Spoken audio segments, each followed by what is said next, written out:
हम इन नकली संतों की थ्योरी सुनकर, सिद्धांत अनुभव को सुन सुनकर बहरे हो गए।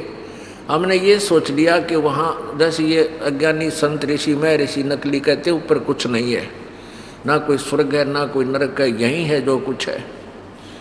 तो हमारे मन में आधा डर निकल गया कि ऊपर कुछ नहीं है, यही है जो कुछ है।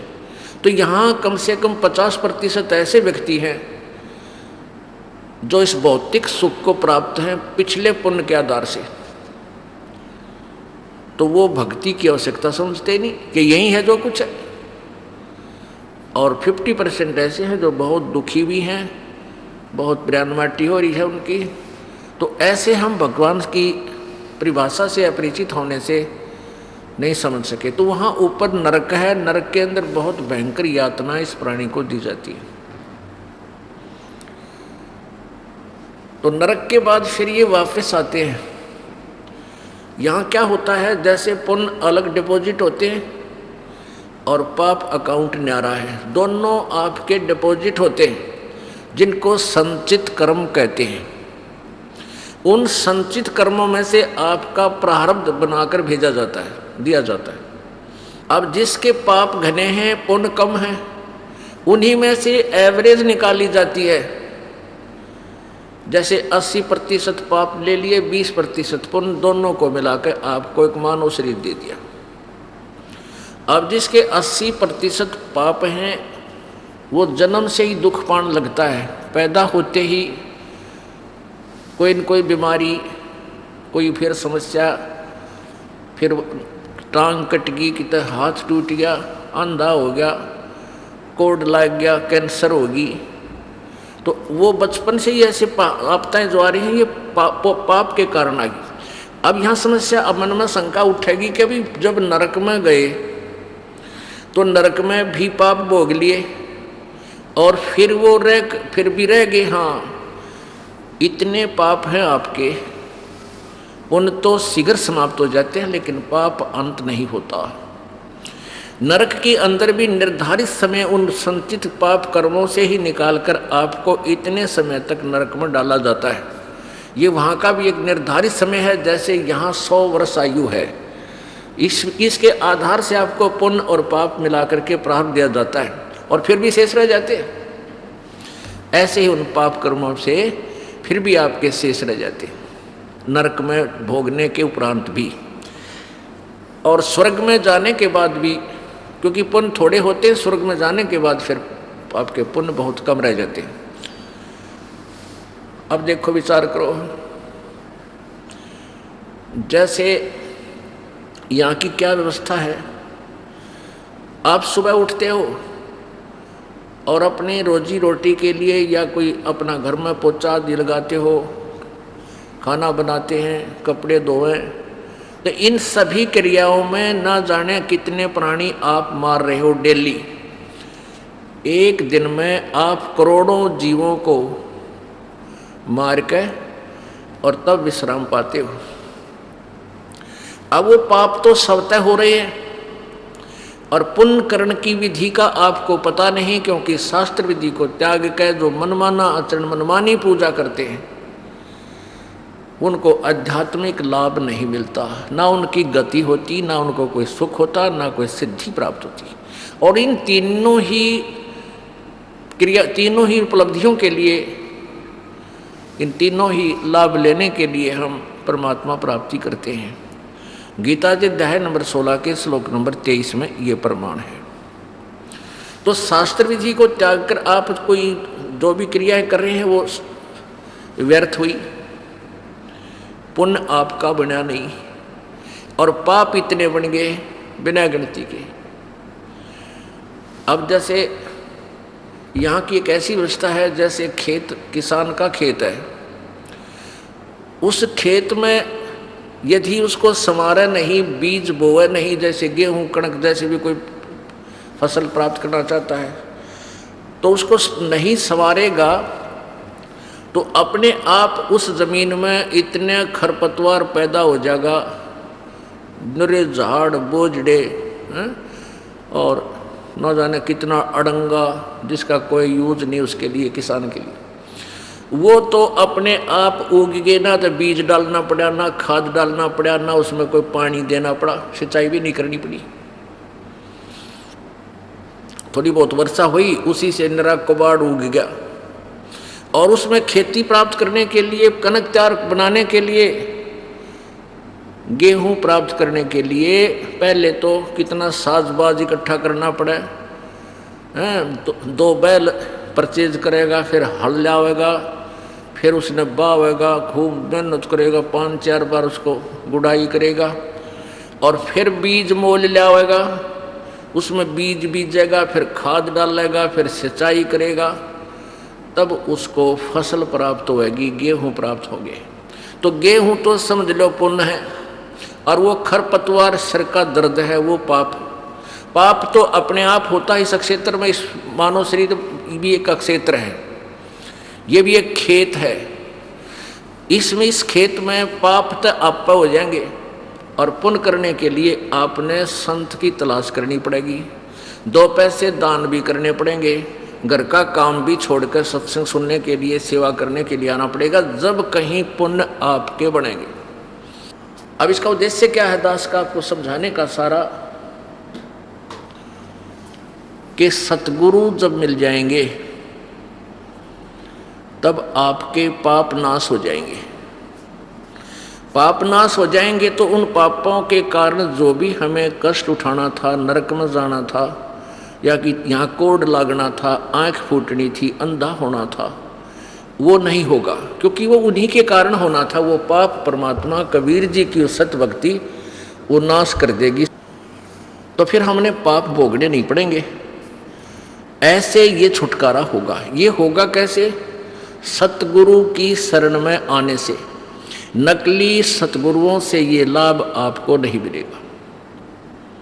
अब आप परमात्मा की शरण में आ गए, जब ही सतनाम हृदय धरो, भयो पाप को नाश, जैसे चिंगारी अग्नि की, भाई पड़े पुराने गाश। कबीर परमेश्वर की वो सच साधना, परमेश्वर का वो सच्चा मंत्र, ऐसा समझ लो जैसे हजारों टन सूखा घास पड़ा हो, और उसको कहाँ उठा कर रखे, कहाँ ठाए फिरे, खेत पूरे से उसको जमीन को कवर कर लिया, तो उसका क्या विकल्प है कि एक माचिस की सीख जला के और उसका लगा दे, सारा जल के राख हो जाएगा, और चलेगी तेज हवा, उसने इधर उधर पटक के और साफ हो जाएगा। ऐसे ही परमात्मा कबीर जी का वो मंत्र, सत्य नाम, सच्चा नाम, इस पूरे आपके युगों युगों के संचित कर्मों में आग लगा देगा, नष्ट कर देंगे, इस पापों को समाप्त कर देंगे। पुण्यात्माओं, अभी तक यह बिजली नहीं गिरी रही कि हमारे को परमात्मा की परिभाषा का ज्ञान नहीं। परमेश्वर के गुणों से हम परिचित अवश्य थे, लेकिन इन नकली गुरुओं ने हम इतना अवश्य परिचित थे कि परमात्मा दुखी को सुखी करता है, लेकिन दुखी से सुखी कब होगा? जैसे कि उसका पाप कट जाएगा, पाप से दुख है, और पाप नाश होगा तो वो सुखी होगा। किसी के पैर में कांटा लगा है, और कांटा लगा हुआ है, किसी के दूसरे के पास जाता है वो कि मेरे पैर में पीड़ा है, उसने देखा कि भाई तेरे तो कांटा लगा है, तो उसका क्या समाधान होना चाहिए? कांटा निकालना चाहिए। और वो ये कहता है कि कांटा तो निकलेगा नहीं, तो जूता पहन ले, तेरे आगे कांटा लगे नहीं। क्या वो इंसान समझदार है? कांटा लगे पैर में जूता पहना नहीं जा सकता, कांटा निकले और फिर वो जूता पहने, इस डर से पहनेगा ये भगवान कदे फिर सूड़ ना बैठ जा, वो कभी नहीं निकालेगा उस रास्ते में जूते, कति चौकस पहनेगा मोटी तरीके। तो ऐसे ही ये अज्ञानी ऋषियों ने, महर्षियों ने बैठा दिया ना, वो वेद समझ सके। वेदों का ढंढोरा जरूर पीटते थे, वेद सत्य ज्ञान है, वेद सत्य ज्ञान है, और वेदों में क्या लिखा है वो नहीं समझ सके। अपना सिद्धांत समाज में प्रोड्यूस कर दिया, प्रवेश कर दिया कि परमात्मा पाप क्षमा नहीं कर सकता, प्रारब्ध तो भोगना ही पड़ता है। अब ये एक झलक आपको दिखाते हैं इन अज्ञानियों के इस सिद्धांत की, और फिर प्रमाण दिखाते हैं परमपिता परमात्मा के उस विधान की, वेदों की, क्योंकि वेद प्रभु का विधान है और वेदों में जो लिखा है वो परमेश्वर के गुण हैं। जैसे साबुन के विषय में उसके गुण लिखे होते हैं, एक कोई भी जैसे औषधि है उसके गुण लिखे होते हैं कि इसको ऐसे खाने से ये ऐसा रोग काट देती है, तो सही लिखा होता है उसके बारे में। और कोई उस औषधि के विपरीत ज्ञान दे रहा है तो वो ना वेद है और न ही साबुन से परिचित है। ऐसे ही जो वेदों के विपरीत ज्ञान देता है वो व्यक्ति विद्वान नहीं कह सकते, और वो विद्वान की पदवी पा रहे थे। अब सबसे पहले तो इस नकली महर्षि दयानंद के विधान को, इसकी अनुभव को दिखाते हैं, क्योंकि इस कलयुग में यो महर्षि पाक रहा था और इसने वेदों के बारे में कह खा का भी नहीं बेरा था। पुण्यात्माओं, ये कोई हमारा जाति दुश्मन नहीं है, लेकिन ये दास एक संत, एक सतगुरु की पदवी प्राप्त करवा दी परमेश्वर कबीर जी ने, और डॉक्टर की दवाई ने डॉक्टर बता सके है और कोई कितना एजुकेटेड आदमी और नहीं बता सकता। तो इन महर्षियों के अनुभव को ये दास भी एक संत पदवी पर परमात्मा ने दया कर दी इस दास पे। दास भी एक आध्यात्मिक टीचर बन गया। अब इन टीचरों की जो सोच थी, इनका जो अनुभव था, अब सिलेबस से कंपेयर किया, तुलना की, लेकिन वो सिलेबस से, पाठ्यक्रम से मिला नहीं। सिलेबस है पवित्र चारों वेद, पवित्र श्रीमद् भगवत गीता जी, पवित्र 18 पुराण और पवित्र सच्चिदानंद घन की वाणी सूक्ष्म वेद, और पवित्र कुरान शरीफ और पवित्र बाइबल। तो ये तो है हमारा सिलेबस। जो इससे बाहर कोई ज्ञान देता है वो आउट ऑफ सिलेबस हमें बता रहा है, वो गलत है, यूजलेस है। ये देखिएगा सत्यार्थ प्रकाश, ये एक ऐसी पुस्तक है जिसके विषय में ढंढोरा पीटा गया था इन आर्य समाज के आचार्यों द्वारा, प्रचारकों द्वारा, कि इस कलयुग में सत्यार्थ प्रकाश जैसा ज्ञान नहीं है। इसमें चारों वेदों का निष्कर्ष महर्षि दयानंद जी ने निकालकर और कलयुग में अब प्रवेश कर दिया, जनसाधारण के हित के लिए इसको रचना की। तो इससे हम भी प्रभावित थे पहले इस महर्षि दयानंद से बहुत ज़्यादा, और सोचते थे भी बड़ा, क्योंकि दंत कथा घनी सुन रखी थी इसकी, लोकवेद सुना हुआ था। फिर भी दास ने इस उद्देश्य से सत्यार्थ प्रकाश को फिर नए सिरे से देखना शुरू किया कि यदि महर्षि दयानंद के सत्यार्थ प्रकाश में हमारे कबीर परमेश्वर के अनुकूल ज्ञान है, तो हमारे अक्षेत्र हरियाणा के व्यक्ति श्रद्धालु शीघ्र स्वीकार कर लेंगे कि यही ज्ञान महर्षि दयानंद बता रहे हैं। ये दास ये चाहता था कि कबीर साहब की अमरवाणी में वो गूढ़ रहस्य है जो वेदों में है, और दास ने सोचा था कि वेद किसी ने पढ़े नहीं, सत्यार्थ प्रकाश सबके घर पे रखा है। तो इस सत्यार्थ प्रकाश में यदि कबीर जी के अनुकूल ज्ञान पा जाएगा तो कबीर साहब की वाणी को भी लोग स्वीकार कर लेंगे। इस उद्देश्य से इसको घना गहनता से पढ़ा, इसमें कितने भी कोई ज्ञान एक अन्य का नहीं पाया। तो फिर ये जरूरी हो गया कि डुप्लीकेट्स, ये 500 का नोट जैसे किसी ने नकली छाप दिया था, तो सरकार ने दोनों ओरिजिनल और डुप्लीकेट दोनों रूबरू किए थे जनता के, और ओरिजिनल साथ होगा तभी डुप्लीकेट का पता लगेगा, और तभी उसको त्याग सकता है, नहीं तो उसको ओरिजिनल जानकर अपना जीवन बर्बाद कर देता है। और फिर वो लेकर उस डुप्लीकेट नोट न की जावे यात्रा पे, उसका सारा काम बिगड़ गया। वो नकली नोट चले नहीं और उसका सारा दिन व्यर्थ गया, 500 का टोटा।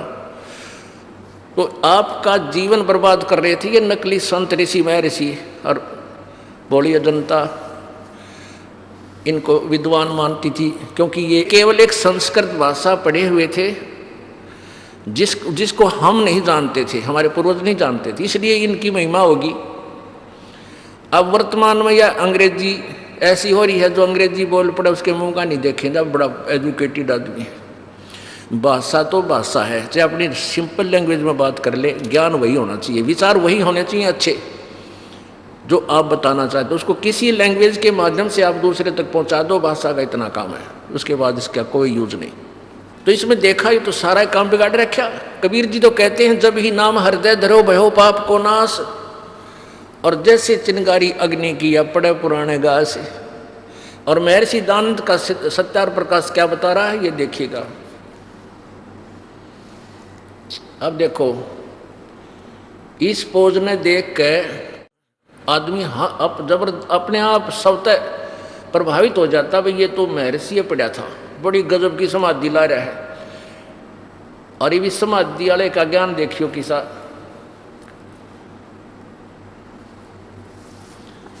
कैसा इसने अनुभव बता रखा अपना।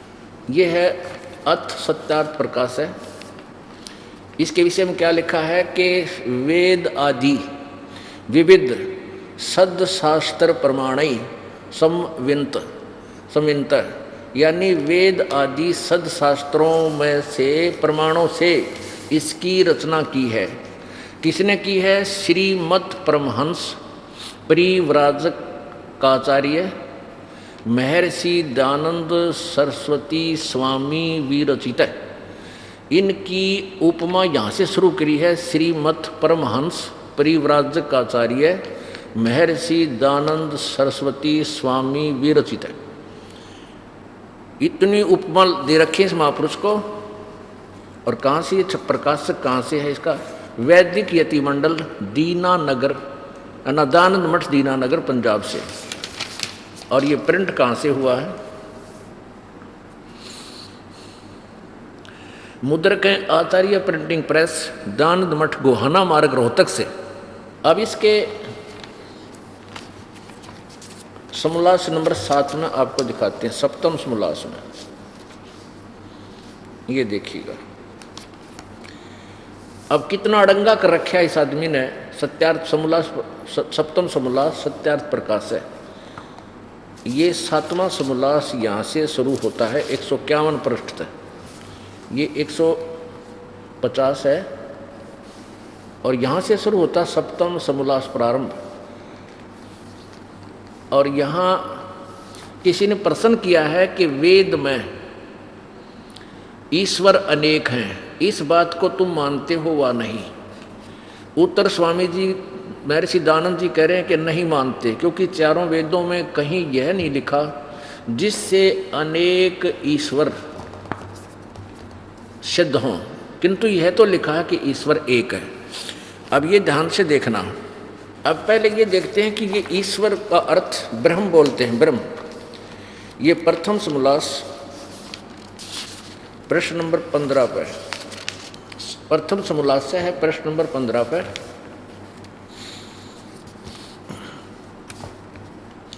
सबसे बड़ा होने से ईश्वर का नाम ब्रह्म है। अब स्वामी जी के शब्दों में ब्रह्म कहो और चाहे ईश्वर कहो, एक ही बात है। ईश्वर कहो चाहे ब्रह्म कहो, सबसे बड़ा होने से ईश्वर का नाम ब्रह्म है, ठीक है। अब हम फिर पढ़े यहाँ। किसी ने प्रश्न किया सप्तम समोल्लास, ये प्रथम समोल्लास था प्रश्न नंबर 15 पर जो आपने देखा। ये प्रथम समोल्लास है और प्रश्न नंबर 15 पे कि सबसे बड़ा होने से ईश्वर का नाम ब्रह्म है। अब हम फिर सप्तम पर आ जाते हैं, 7वें समोल्लास पे 151 पृष्ठ पे। ये 151 पृष्ठ। किसी ने प्रश्न किया है कि वेद में, यहाँ ईश्वर के स्थान पर उन्हीं के शब्दों में हम बोल रहे हैं, वेद में ब्रह्म अनेक है, इस बात को तुम मानते हो वा नहीं? उत्तर नहीं मानते। स्वामी जी कहते नहीं मानते, क्योंकि चारों वेदों में कहीं यह नहीं लिखा है जिससे अनेक ईश्वर अर्थात अनेक ब्रह्म सिद्ध हों, किंतु यह तो लिखा है कि ईश्वर यानी ब्रह्म एक है। अब देखो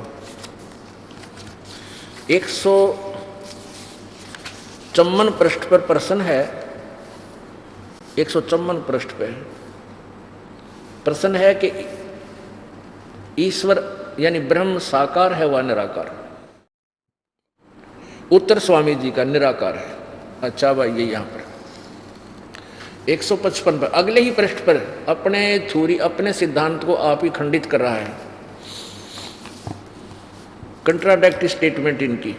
प्रश्न है परमेश्वर की स्तुति प्रार्थना उपासना करनी चाहिए व नहीं। किसी ने प्रश्न किया, स्वामी जी उत्तर दे रहे हैं करनी चाहिए।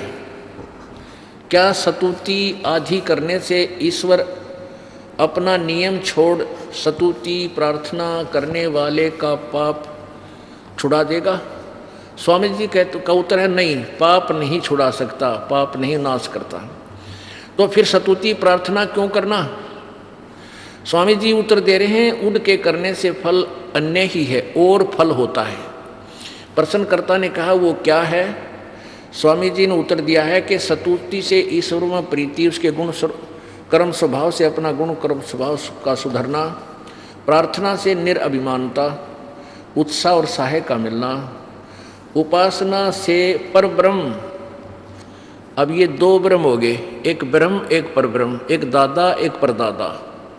आप पे सिद्धांत खंड कर दिया कि वेद में यानी अनेक ब्रह्म नहीं है, अनेक ईश्वर नहीं है। स्वयं कह रहे हैं ब्रह्म से नेक्स्ट ब्रह्म, यानी दो ब्रह्म आप पे सिद्ध कर दिए।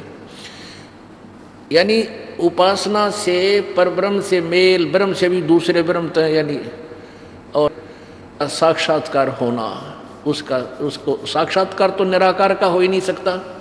अब देखो यहाँ निराकार कह रहे हैं, यहाँ कहते हैं उपासना से परब्रह्म से मेल और उसका साक्षात्कार हो जाना।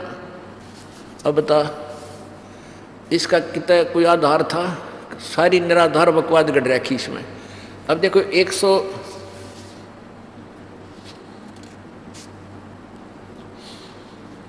इसी के 163 पृष्ठ पे और क्लियर किया है इस विधान को कि परमात्मा पाप नाश नहीं कर सकता। ये देखो 163 पृष्ठ पे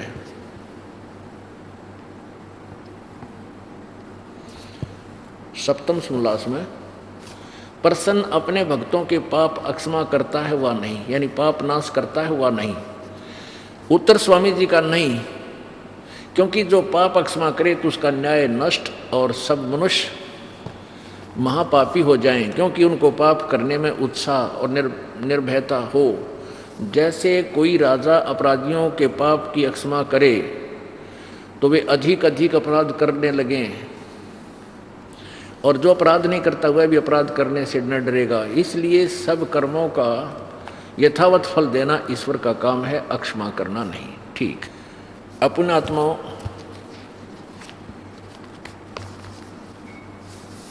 अब जैसे एक बार पंजाब क्षेत्र में उग्रवाद फैल गया था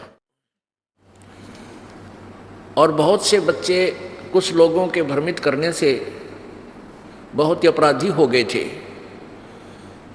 तो सरकार ने उन बच्चों के भविष्य को, राजा ने उन बच्चों के भविष्य को देखते हुए उनको कंसेशन दे दी थी, भाई जो बच्चे भविष्य में कोई गलती नहीं करेंगे और मुख्य धारा में वो आना स्वीकार करेंगे तो उनके पिछले सब केस माफ़ कर दिए जाएंगे, उनके सब अपराध क्षमा कर दिए जाएंगे। और ऐसा ही हुआ। वो बच्चे किसी के कहने से, प्रेरित करने से, युवा बच्चे गलतियां कर रहे थे, उन्होंने वो अपराध त्याग दिए। आज वो मुख्य धारा में हैं और कोई अपराध नहीं करते, नहीं तो उनका जीवन बर्बाद हो जाता यदि उनको जेलों में ठोक देते, ऐसा कर देते। तो उद्देश्य यही होता है कि आगे गलती ना हो, इतना ही होता है। ये भी विधान स्वामी जी का व्यर्थ सिद्ध हुआ कि राजा माफ़ करे तो सारे अपराधी हो जाएं। नहीं, जो अपराधी होते हैं उनको तो अलग चीज़ है, लेकिन बहुत ऐसे अपराधियों को अक्षमा करने से ही उनमें फिर डर बनता है, भविष्य का चिंतन होता है, क्योंकि वो समझ चुके होते हैं कि तुम्हें हानि बहुत हो जाएगी, नुकसान होता है। एक और उदाहरण देते हैं इसी जो राजा पाप अक्षमा। एक लड़की थी, वो किसी भी मजबूरी के कारण डाकू बन गई और बहुत सी उसने हत्याएं भी की। पीछे सरकार ने उससे प्रार्थना की कि यदि तू आगे भविष्य में ऐसी गलती नहीं करेगी तो तुझे क्षमा कर दिया जाता है। तो उसने स्वीकार कर लिया और फिर वो MP बन गई। तो ये भी विधान इस दयानंद मठ का, ये दयानंद जी का, ये भी व्यर्थ सिद्ध हुआ। अब रहा आध्यात्मिक ज्ञान में देखो, अब जैसे स्वामी जी कहते हैं कि परमात्मा पाप नाश नहीं करता,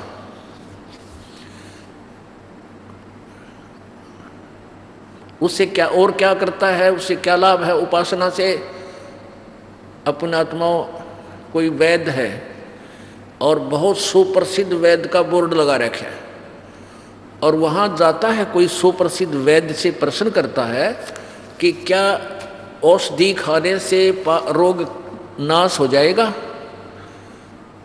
और वो वैद्य उत्तर देता है कि औषधि खाने से रोग नाश नहीं होगा। तो ये स्वाभाविक है कि वो कहेगा फिर औषधि किस लिए खावें? और वो उत्तर देता है कि औषधि खाने से तू पहलवान बन जाएगा। अब किसी का अक्सर रोग हो रहा है, वो पहलवान बनने की सोचेगा, अपनी जान बचाने की सोचेगा, तो वो वैद्य नहीं हो सकता, वो वैद्य हो ही नहीं सकता जिसकी यह स्टेटमेंट है कि दवाई औषधि खाने से रोग नहीं कटे। यही खत्म हो जाता है वो व्यक्ति। वो तो कति डफर इंसान है, वो नकली आदमी है। और जैसे साबुन के गुणों में लिखा है कि ये कपड़े के मैल नाश कर देता है, और किसी ने साबुन विक्रेता का बहुत बड़ा थोक विक्रेता लिख रखा बोर्ड पे, और गेट पे बैठा है, उससे कोई पूछा भी साबुन मैल नाश कर देगा, और वो उत्तर दे कि नहीं, साबुन से मैल नाश नहीं होता। तो क्या होता है फिर? साबुन क्यों लगाएं? कि साबुन से कपड़े मजबूत बन जाते हैं। वो कहता भांग पी रहा है, कति नशे में बोल सका ऐसा इंसान वैसे ये शब्द नहीं बोल सकता। साबुन के गुणों में लिखा है कि फिर वो मैल नाश करता है, इसलिए साबुन की हम तलाश करते हैं। तो परमात्मा के विधान में लिखा है कि वो पाप नाश कर देता है। परमात्मा के गुणों में लिखा है कि वो पाप नाश कर देता है। उन परमात्मा के गुण किस में लिखे हैं? वेदों में। अब यजुर्वेद अध्याय नंबर 8 के मंत्र नंबर 13 में 6 बार लिख रखा है। ये देखिएगा, पवित्र यजुर्वेद, पवित्र यजुर्वेद महर्षि दानव सरस्वती जी ने इसका अनुवाद किया है। जैसे गीता का अनुवाद, गीता का राइटर कोई और है, अनुवादकर्ता बहुत हैं, ऐसे ही अनुवादकर्ताओं में से एक महर्षि दानंद है। ये कहाँ से छपा है? प्रकाशक है सर्वदेशी कार्य प्रतिनिधि सभा 2/5 महर्षि दानंद भवन, रामलीला मैदान, नई दिल्ली। यजुर्वेद आर्य भाषा भाष्य संपूर्ण 40 अध्याय महर्षि दानंद सरस्वती कृत। मुद्रक है Prince offset printers 1510 Pataudi house Daryaganj नई दिल्ली से। अब देखिए इसका अनुवाद करता दयानंद जी ही है। अब देखो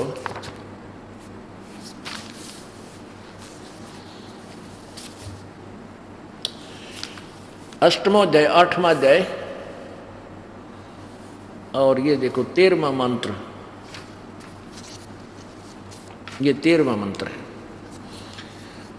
देव कर्तस्य एनस्य अवजनमसि, मनुष्य कर्तस्य एनस्य अवजनमसि, पितर कर्तस्य एनस्य अवजनमसि।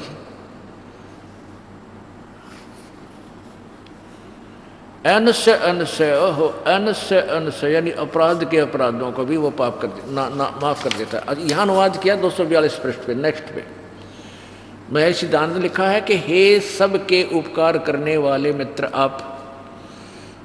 अब इसने नो सोचा जो यहाँ परमात्मा लिखूंगा तो सीधा टारगेट नजर जाएगी कि भगवान माफ कर देता है पापों को। सत्यार प्रकाश में इसने लिख रखा है कि पाप नाश नहीं करता, तो यहाँ मित्र लिख दिया, तो पढ़ने वाले नो सोचेंगे ये मित्र के बारे में कोई जानकारी दे रखी होगी। अब ये मित्र का भी यहीं से हम निर्णय लेंगे कि स्वामी दयानंद जी कहते हैं कि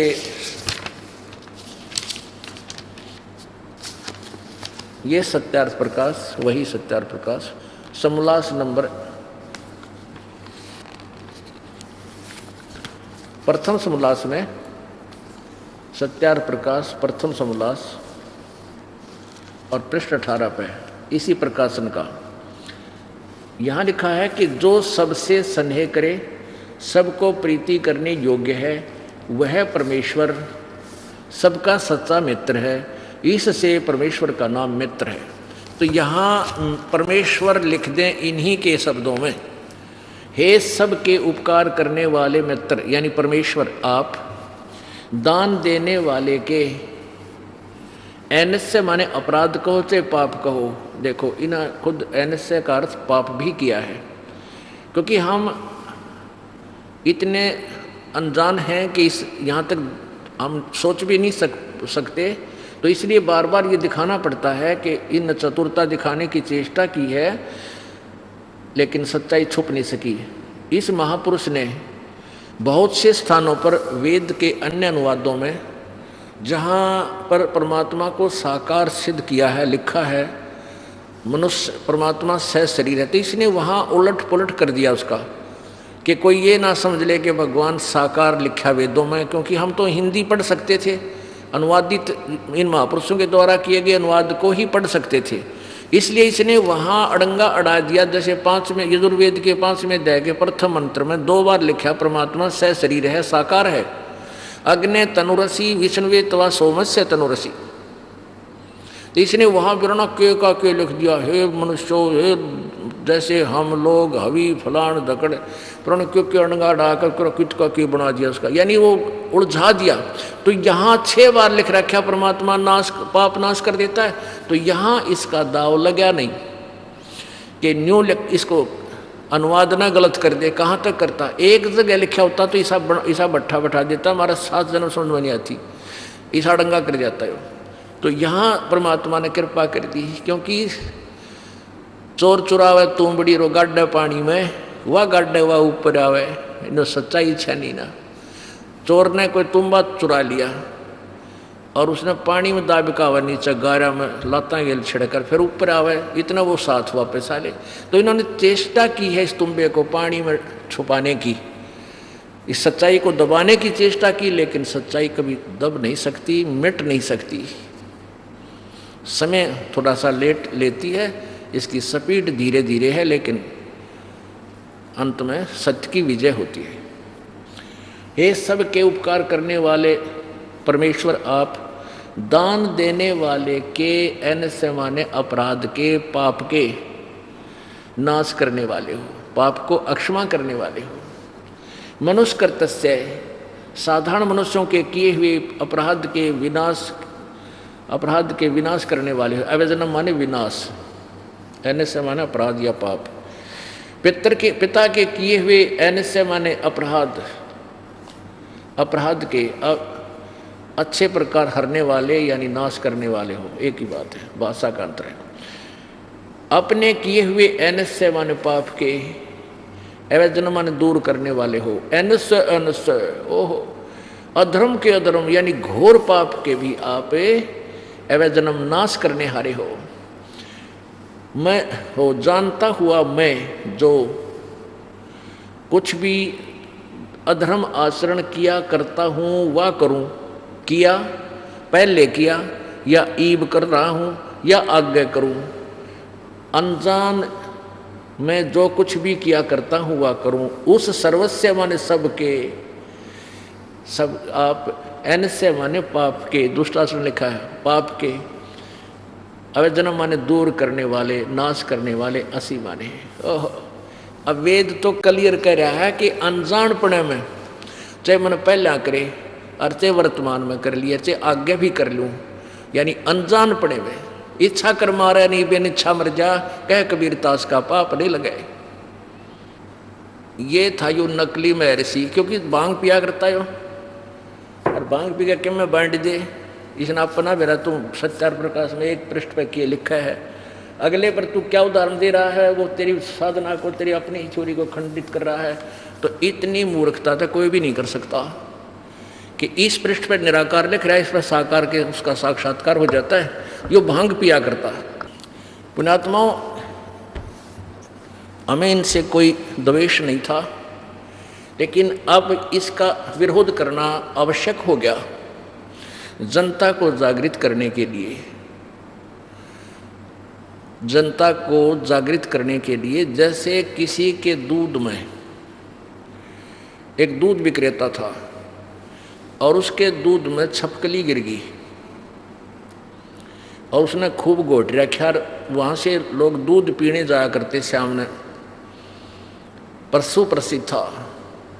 तो दूसरे व्यक्ति ने देख लिया कि इसमें तो छपकली पड़ी हुई है। उसने कहा कि उसके दूध में छपकली पड़ी है, दूध मत लेना। अब लोग देखना चाहते हैं, वे देखते नहीं, झूठ बोला इसका हो सकता कोई विरोधी हो। तो वहाँ देखा कि ये देखो ये छपकली है सामने। वो कहता नहीं मोटी मलाई है, मोटी मलाई, झूठ बोल रहे हैं, झूठ बोला है। तो उसको फिर वो तो क्योंकि उसका तो उद्देश्य है मनी मेक करना। वो दूध पीने वालों से कोई लिंक नहीं, मरे से कोई जीवे।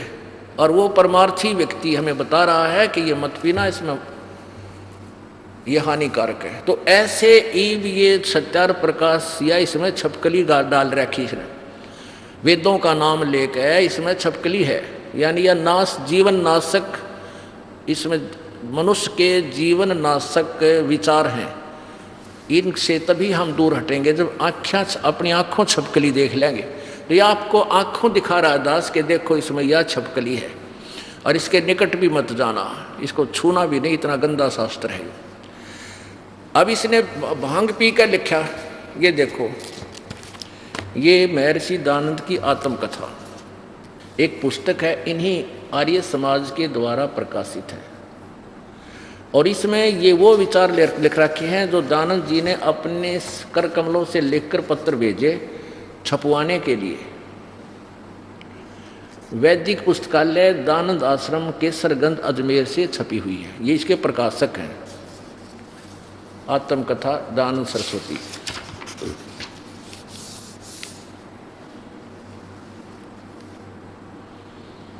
उन्नीस 1999 में इसका प्रथम संस्करण छपा है केसरगंज से। अब देखना,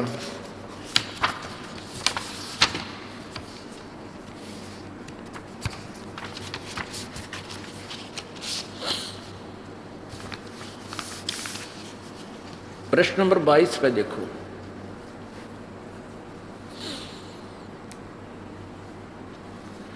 आत्मकथा।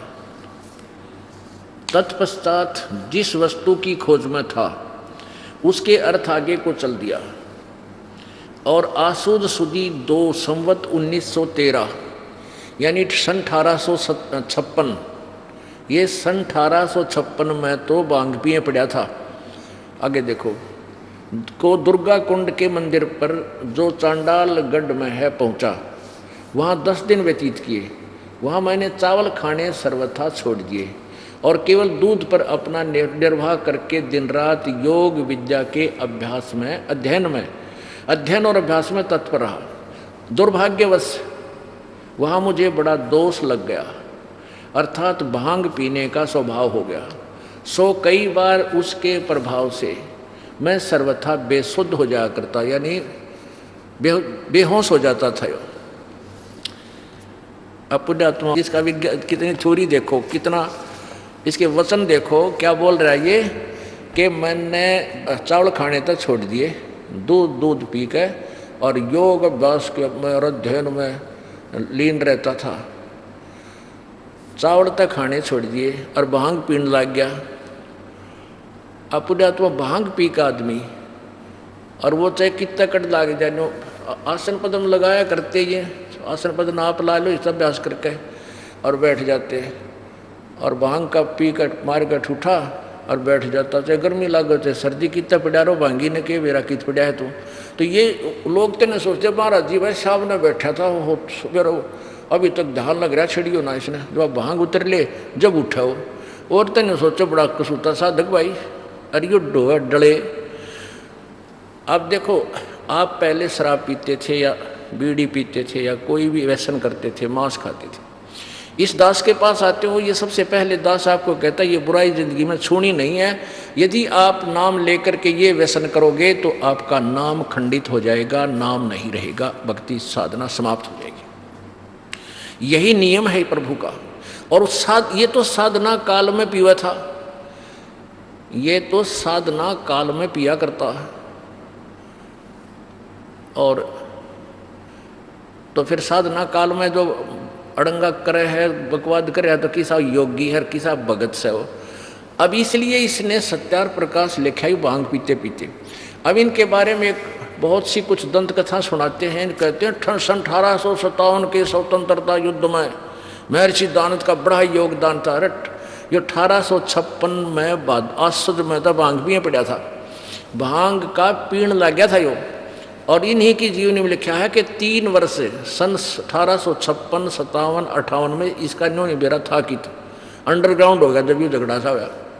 इन्हीं के विधान में लिखा, दास अपनी तरफ से नहीं बताता, देखिएगा, क्योंकि इस नकली ऋषि का भांडा फोड़े बिना इससे मन हटे नहीं आपका, और जब तक इससे मन नहीं हटेगा आप यथार्थ ज्ञान को समझ नहीं सकोगे। ये देखिएगा, एक पुस्तक है, ये नवजागरण के प्रोधा दयानंद सरस्वती, लेखक हैं डॉक्टर भवानी लाल भारतीय, MA PhD, प्रोफेसर तथा अध्यक्ष दयानंद चेयर ऑफ वैदिक स्टडीज, पंजाब विश्वविद्यालय चंडीगढ़। कहाँ से प्रकाशक कौन है? वैदिक पुस्तकालय, परोपकारिणी सभा, दयानंद आश्रम, अजमेर।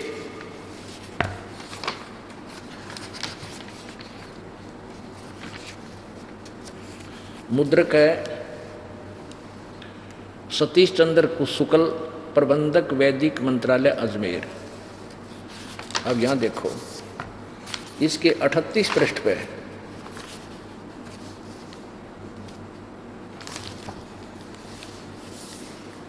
गंगा नर्मदा के तट पर, गंगा और नर्मदा के तट पर नवजागरण के प्रोधा दयानंद सरस्वती, 38 पृष्ठ।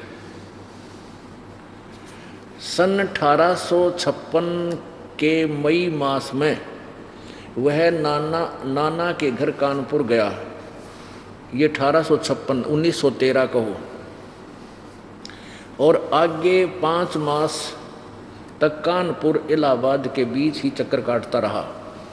फिर बनारस, मिर्ज़ापुर, चुनार होकर मार्च 1857 में जब क्रांति की तैयारी लगभग पूरी हो चुकी थी और नाना साहेब के सैकड़ों संदेशवाहक साधुओं, फकीरों आदि के रूप में पूर्व, पश्चिम, उत्तर, दक्षिण देश के हर कोने में क्रांति के संदेश लेकर रवाना हुए, स्वयं नाना साहेब और आजिमुल्ला भी क्रांति प्रारंभ करने की तारीख निश्चित करके उनकी सारी तैयारी अपनी आँखों से देख लेने को तीर्थ यात्रा करने के लिए निकले। तब दयानंद की बनारस से मिर्ज़ापुर, चुनार होकर नर्मदा स्रोतों के लिए दक्षिण की ओर निकल पड़ा। अपने प्रारंभिक जीवन का परिचय देने के लिए दयानंद की सवलिखित जीवनी में यहाँ आकर एकाएक अंत हो जाता है। आगे 3 साल तक क्रांति युद्ध के दिनों में वह कहाँ रहा, क्या करता रहा, इसकी कोई विगत उसने कभी नहीं दी। यह कहना तो कठिन है कि क्रांति युद्ध का उस एक संगठन के प्रति उसका क्या रुख, क्या रहा होगा, उसने भी उसमें कोई भाग लिया या नहीं। तो भी उनकी जीवन घटनाओं की तिथियों का जो संक्षिप्त सा वर्णन ऊपर दिया गया, उससे यह बात तो स्पष्ट हो ही गई है सकती है कि क्रांति की तैयारियों आदि से उसे निकट परिचित करने का अवसर अवश्य मिला। यह बात मान लेना आसान नहीं है कि दयानंद के सदृश भावना प्रवण और चेतनावान हृदय और मस्तिष्क का युवक उसके प्रभाव से अछूता बचा रहा हो और उस युद्ध की सफलता विफलता की उस पर कोई प्रतिक्रिया न हुई। अतः उसकी उन 3 वर्षों के बारे में यह चुप्पी भी कम अर्थ भरी प्रतीत नहीं होती। अब यहाँ लेखक लिपापोती तो कर रहा है कि देख इतनी बड़ी क्रांति थी, ऐसे था, ये तो हो ही नहीं सकता कि दयानंद ने पता ना हो, पर यह भी कम अर्थ नहीं रखती को 3 साल रहा कित 57, 58, 59 तक ये छुप गया, यो अंडा धक्के खांदा बड़ा भांग पिए पड़ा। और यो बना रखा स्वतंत्रता सेनानी और तरह के से भैया। अभी आपने देखा सन 1856 में था यो आसोज में भांग पीण शुरू करी थी इसने। था आगे सत्यार्थ प्रकाश लिखा है इसने,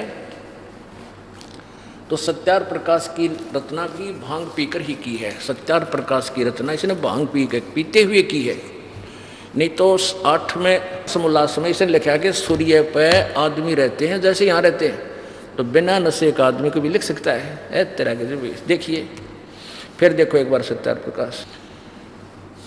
अब इनके ज्ञान की खाल उतारना जरूरी होगा इस दास के लिए कि इनका ऊपर तक कवर हटेगा, जब्बत बिरा पटेगा। ये संत थे, ऋषि थे कि ऋषि थे, ये नकली थे, नकली और असली का तो पता लगा जब उसका कोई परीक्षण किया जाए।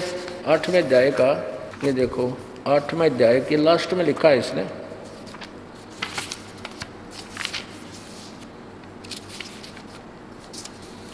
ये है 8वां अध्याय, वही सत्यार्थ प्रकाश है, ये महर्षि दयानंद सरस्वती द्वारा लिखा हुआ।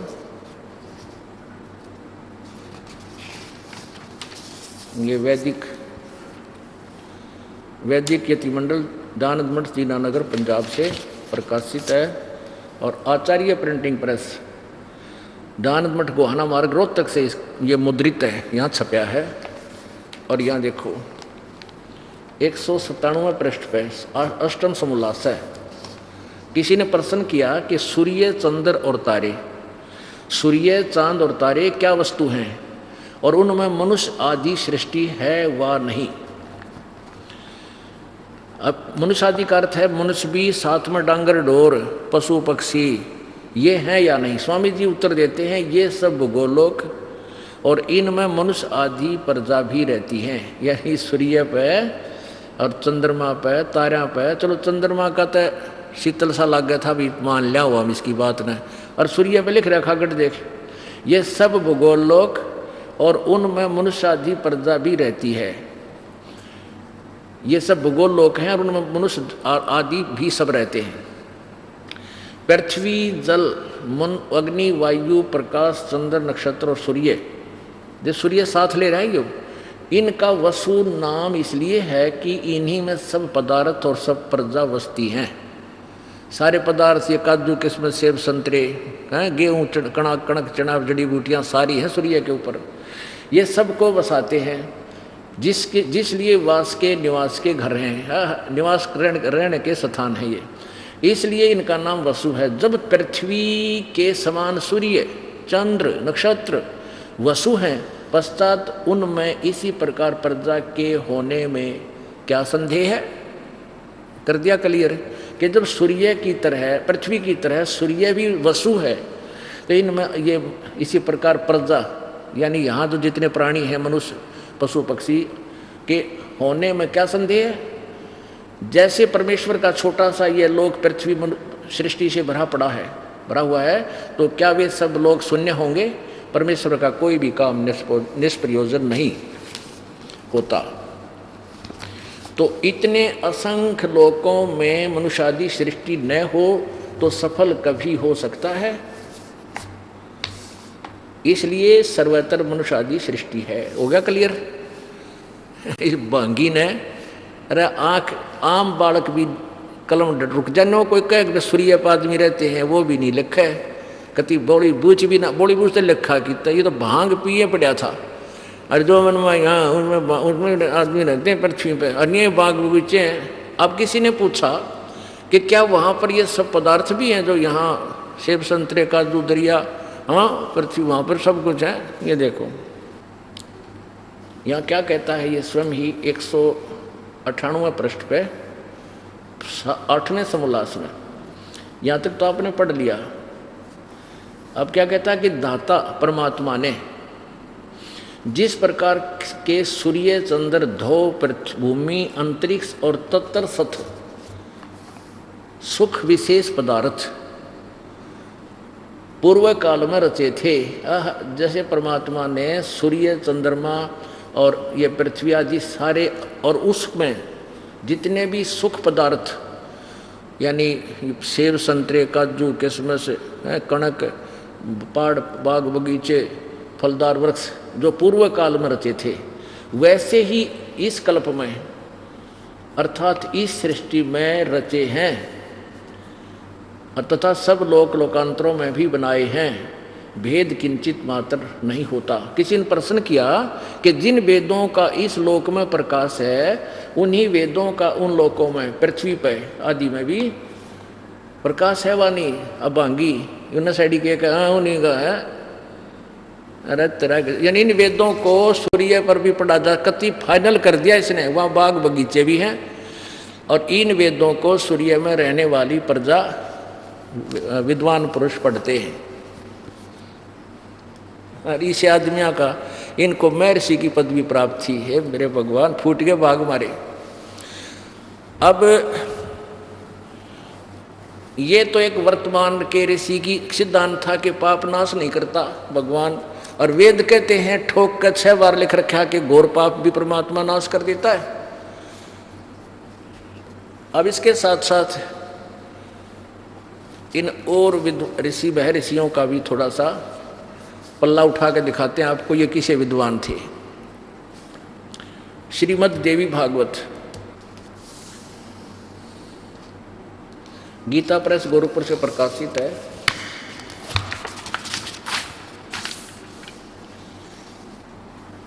संपादक हनुमान प्रसाद पोदार, चिमन लाल गोस्वामी। गीता प्रेस गोरखपुर से प्रकाशित है।